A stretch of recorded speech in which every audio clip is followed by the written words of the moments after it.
decided to do a bit more eco-dyeing on paper this time. I started out by going for a walk in my neighborhood to see what kind of materials I could gather. And I came across a few different kinds of weeds in some of the lonely, unloved spots.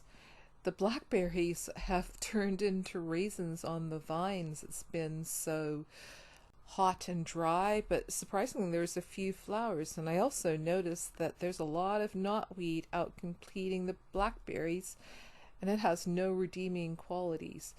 Just check out the size of these giant maple leaves. Aren't they huge? And this little plant here, I know it as woody nightshade. It's related to belladonna and things like tomatoes. And I found some petals lying on the ground that had fallen to the ground from some different plants. And of course, I left some to the bees. When I got home, I gathered up my supplies, a variety of sheets of paper, some water and vinegar mixture in a spray bottle, and a bucket of rusty water.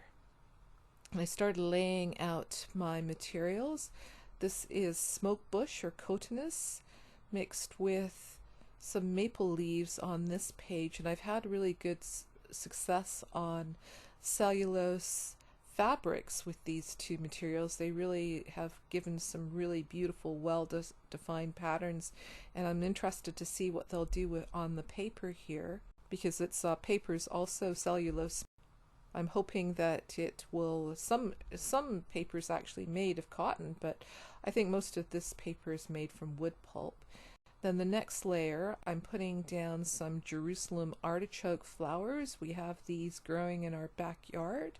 You can eat the roots, and the flowers look really nice and cheerful when there's not a lot of flowers, bright colors going on in my garden right now. I'm also including some fluffy weed seed heads with tiny little yellow flowers and a bit more maple in the bottom corner there. And oh yes, I forgot my tray of rusty metal bits that I've been collecting for years and years, and I use them for all kinds of things. I'm going to tuck some of those onto that page, and then on this next page I'm actually going to dip some of the Japanese maple leaves right into that iron water mix that I have on the side there, and see if that makes a difference. Usually when you dip things in iron, it makes the prints much darker and sort of turns them all blackish. So if you want bright colors, iron isn't the best thing to use, but it does make the prints more intense. There's a page there with just a whole bunch of stuff. This knotweed, that was the stuff that was out competing the blackberries, if you can believe that anything can outcompete blackberries. And I dipped some of those in the iron. More layers, just keep piling these up. That's a layer of bindweed or morning glory, another prolific weed in my neighborhood. The next thing I'm going to do when I feel like my bundle is big enough, I'm going to wrap them all around a metal bar, and this is a sort of a rusty metal bar, so it'll also add some iron, which will help to darken the prints a bit, I hope.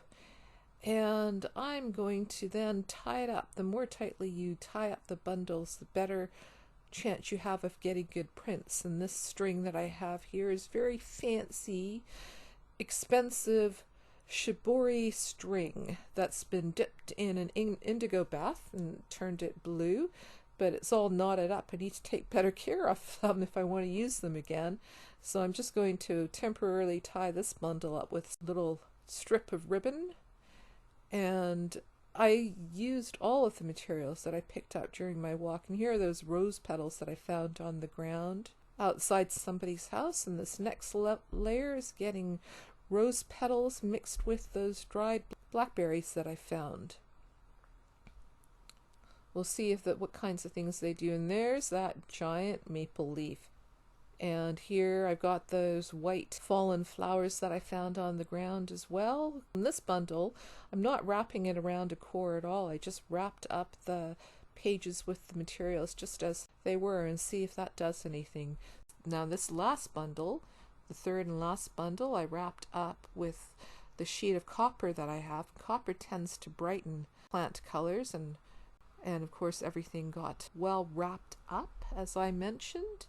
And then once the three things were bundled, I placed them in my turkey roaster, sitting above the water. I got them the bundles raised up so they're not actually sitting in the water. Steamed them for about an hour. I turned the heat off after an hour or so, but I left everything in the turkey roaster without lifting the lid off until the next day. And when I went to open the package the next day, the bundles had dried up quite a bit, but as you can see, the color is showing through on the outside, and I'm really excited to see what I find inside. This is almost like unwrapping Christmas presents. I always have so much anticipation, and this first layer, that's interesting. Yeah, it's not bad. Not bad. Let's see what else there is to come. It's another, I put two pieces of cotton fabric on the outside, hoping to protect the paper from getting too wet, because I didn't want it to start to disintegrate. So now we're getting to the layers of paper, and let's see what it did. Well, there's a bit of color there. There's a little bit of variety, a little bit of yellow, some black speckles.